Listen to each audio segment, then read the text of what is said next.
నేనైతే చాలా బాధపడ్డాను నీటి పొడుగులు ఉండటం ఏంటి అని. కానీ అయ్యగారి దగ్గరికి వెళ్ళి తాడేపల్లిగూడెంలో నేను చేయించుకున్నానండి ప్రేయర్. ఇలాగా నీటి పొడుగులు ఉన్నాయన్నారండి అని అంటేని, నీకు నీటి పొడుగులు ఏమీ లేవమ్మా, నువ్వు కొత్త సంవత్సరం రాకముందే నువ్వు మాట వింటావు అని అన్నారండి.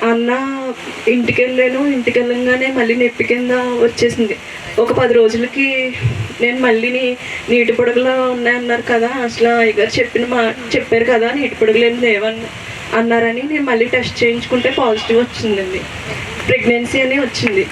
వస్తే నీటి పొడుగులు కూడా అసలు ఏమీ లేవని చెప్పారు. ఎవరు చెప్పారు అసలు నీటి పొడుగులు ఉన్నాయని అని అన్నారు. కానీ అయ్యగారు చెప్పిన మాట కొత్త సంవత్సరం రాకముందే నువ్వు మాట శుభవార్త వింటామని అన్నారు. అలాగే ఇలా ప్రెగ్నెంట్ అని తెలిసిన తర్వాత కూడా చాలా గలిబిలి, చాలా నొప్పి కింద వచ్చేసిందండి. నొప్పి కింద వచ్చేస్తే అయ్యగారికి ఫోన్ చేస్తే ఇలా నొప్పి వచ్చేస్తుందండి, పేగులు అవి కూడా చాలా నొప్పిగా ఉన్నాయనంటే అయ్యగారు ప్రేయర్ చేసి గ్యాస్ నొప్పమ్మా చెస్ట్లోకి వచ్చేస్తుందని అన్నారు. నాకైతే చెస్ట్లోకి రాలేదు, కానీ అయ్యగారు ప్రేయర్ చేసాక ఆ నైట్ చెస్ట్లోకి నిద్రలోనండి 3 గంటల టైంలో నాకు నిద్రలో నుంచి చెస్ట్లోకి వచ్చేస్తుంటే ప్రేయర్ ఆయిల్ తీసుకుని, ప్రేయర్ ఆయిల్ కూడా నేనేం రాయలేదండి, కాకపోతే ఒక వ్యక్తి రూపంలో వచ్చి పొట్ట మీద చెయ్యేసి నూనె రాసి వెళ్ళిపోయారు. కరెక్ట్గా 3 అయిందండి.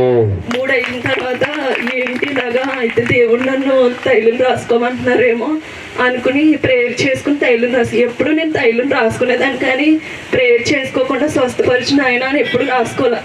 కానీ దేవుడే వచ్చి స్వస్థపరిచి ప్రేయర్ చేసాక స్వస్థపరిచిన ఆయన అని ప్రేయర్ చేసి రాసుకున్నాను. కానీ ఆ రోజు నుంచి ఈ రోజు వరకు గ్యాస్ నొప్పి అనేది అసలు నొప్పే రాలేదు. కింద కూడా కూర్చోలేకపోయేదండి, నడవడానికే చాలా ఇబ్బంది అయిపోయిందండి.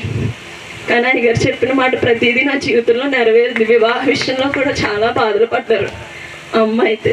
కానీ ఎవరో మా ఇంటి దగ్గర ఆవిడ పలానా చోటకి వెళ్ళమని 3 రోజులు తిరిగితే మేము అన్ని చర్చిలకు వెళ్ళేవాళ్ళం, కానీ ఈ చర్చికి ఎప్పుడు రాలేదండి. అయితే ఆవిడ 3 రోజులు దేవుడు పంపించినట్టుగా కైకరం రమ్మని ఒక ఆవిడ తీసుకెళ్ళింది మా అమ్మ. అప్పుడు కూడా దేవుడు 21 వారం వస్తే నీకు దేవుడు ఈ సంవత్సరంలో నీకు వివాహం జరిపిస్తాడు అని అప్పుడు కూడా వాగ్దానం ఇచ్చారు దేవుడు.